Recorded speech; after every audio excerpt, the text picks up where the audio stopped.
let's talk about Jacksonville, which is not something that most people would Okay. probably say. But from a betting standpoint, maybe there is a way to make some money off the Jags this year. So let's talk a little Jags. They're Okay. plus 700 to win their division, which Ooh. is actually ahead of the Texans in the AFC South. Okay. They're minus 650 to not make the playoffs. So if you Nope. do think that the Jags are a team on the comeback, for them to make the playoffs, it's plus Okay. 450. Their All win right. total set at 6.5 over at BetMGM, juice to the under at minus 125. So, Yeah. KJ, looking at the menu for the Jacksonville Jags, is there any of these bets that you would like to take? No. Um, no. They're not winning their division. They won't sniff the playoffs.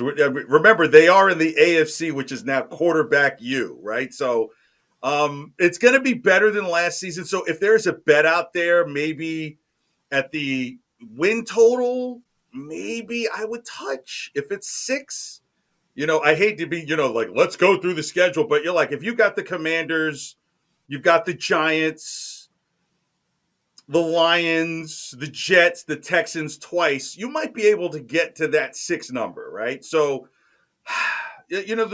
that's probably the only play that I would have on Jacksonville outside of maybe some individual numbers, right? Like, does Trevor Lawrence throw for over 3,000 yards?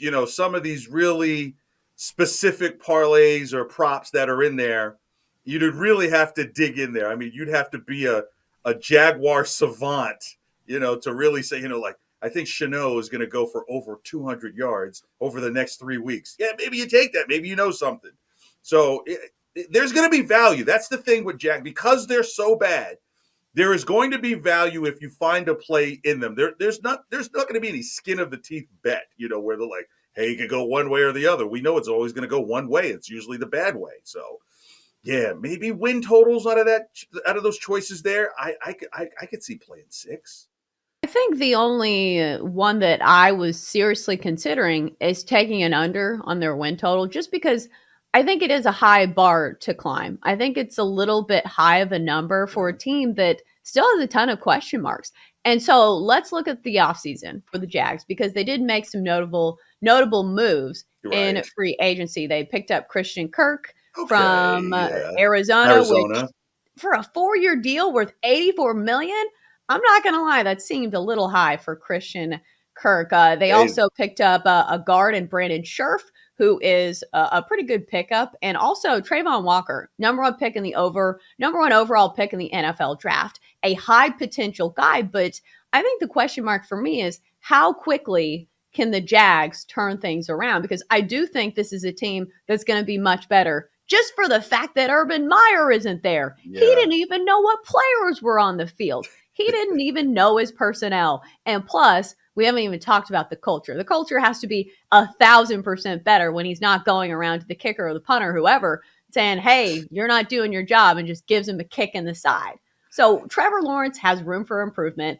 And I think if you're banking on the Jags to be better, you say, number one, Doug Peterson knows how to talk to quarterbacks. And Yep. maybe there's a good quarterback in there somewhere with Trevor Lawrence, because last season, 12 touchdowns, 17 interceptions, and only completed 59% of his passes. So, KJ, what's the scenario in which the Jags are actually a good team?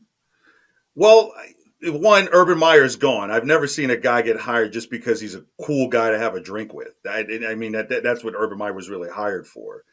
And I think Well, he Trevor was a Lawrence, good college coach. yeah, except for this isn't college. Like Urban Meyer might have thought the games were played on Saturdays. It's like, that's only around Christmas, Urban. And that's if you're good. Trevor Lawrence, his numbers, while they may sound bad, they sound very much like Peyton Manning's first year. And so while I'm not going to say he's the next Peyton Manning, I will say that he might be the one that you see the most improved growth with this year. They picked up Evan Ingram, who from the Giants, who was a former first rounder.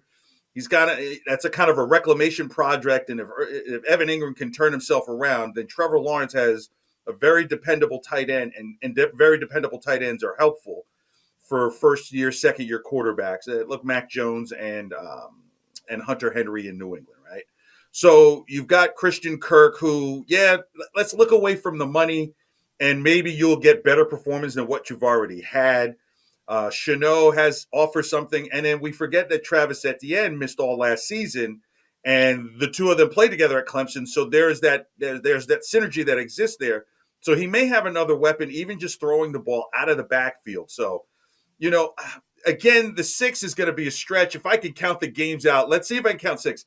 I could see them beating the Commanders, the Texans, the Giants, the Lions, the Jets, the Texans. Wow, it's going to be a push like right at 6.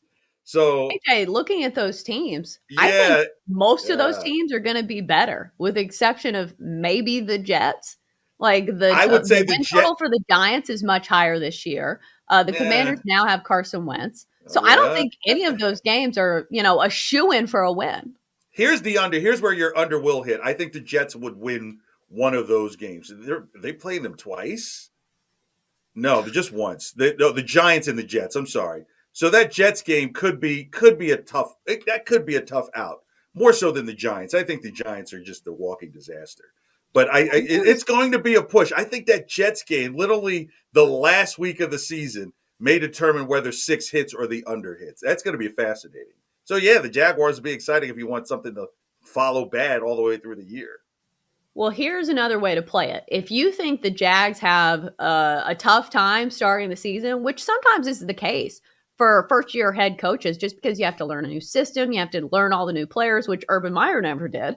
Right. But Jacksonville to open the season 0-4, you can get that for plus 175 over at BetMGM. They start the season at Wow. Washington against a good Colts team, at the Chargers, and at the Eagles. I think that's worth a play. Yeah, but the juice is on that Commanders game, right? Like, does Carson Wentz decide to throw to Jacksonville again, which got him fired out of Indy? Great This is what point. makes it right. This is what makes the NFL so great. It's better than an episode of The Young and the Restless sometimes. So for Carson Wentz may come out sneezing in that game, and there's that plus 175 you're talking about. Like, it's chew.